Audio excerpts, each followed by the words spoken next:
बजे हमरा भेटैला अभी दिल के दरवाजा खुला छे गोरिया 10 बजे हमरा भेटैला अभी दिल के दरवाजा खुला छे गोरिया काठमांडू शहर हम घुमैबो गोरिया काठमांडू शहर हम घुमैबो गोरिया 10 बजे हमरा भेटैला अभी दिल के दरवाजा खुला छे गोरिया 10 बजे हमरा भेटैला अभी दिल के दरवाजा खुला छे गोरिया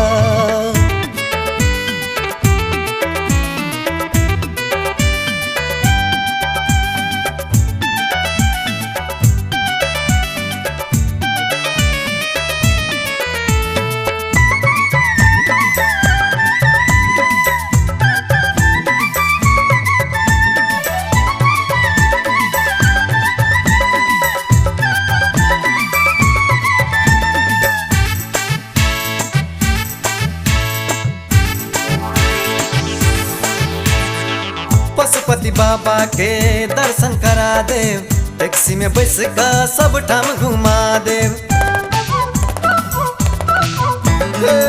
पशुपति बाबा के दर्शन करा देव टैक्सी में बैस का सब ठाम घुमा देव त्रिकुटी मंडप में झूला झूला देव शहीद गेट धर हरा घुमा देव मामा और चाउमीन खिए बगोरिया मामा और चाउमीन खिए बगोरिया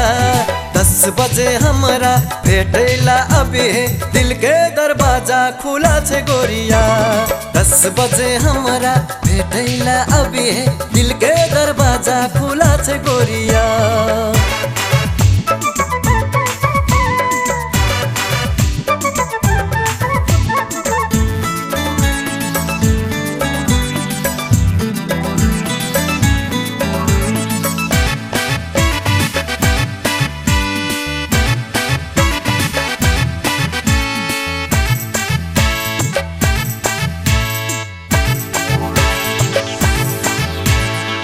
रानी पोखरी रत्न पार्क घुमा देव विश्व ज्योति में सिनेमा देखा देव रानी पोखरी रत्न पार्क घुमा देव विश्व ज्योति में सिनेमा देखा देव विशाल बाजार में शॉपिंग करा देव न्यू रोडो में आइसक्रीम खिया देव झुमका आ कंगना किन देव गोरिया झुमका आ कंगना किन देव गोरिया 10 बजे हमरा भेटैला अभी दिल के दरवाजा खुला छे गोरिया 10 बजे हमरा भेटैला अभी दिल के दरवाजा खुला छे गोरिया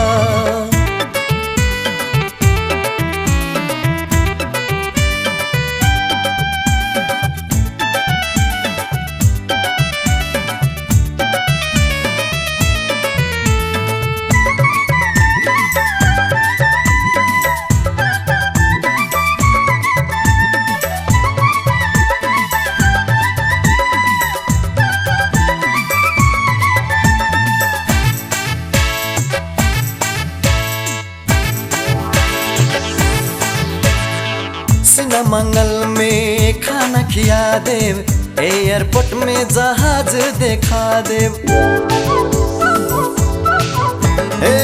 सीना मंगल में खाना खिया देव एयरपोर्ट में जहाज देखा देव फोटो बैंक में फोटो खिंचा देव चिड़िया खाना से हो देखा देव दुल्हन हम तोरा बने बगोरिया दुल्हन हम तोरा बने बगोरिया 10 बजे हमरा भेटैला अभी दिल के दरवाजा खुला छे गोरिया 10 बजे हमरा भेटैला अभी दिल के दरवाजा खुला छे गोरिया दिल के दरवाजा खुला छे गोरिया दिल के दरवाजा खुला छे गोरिया।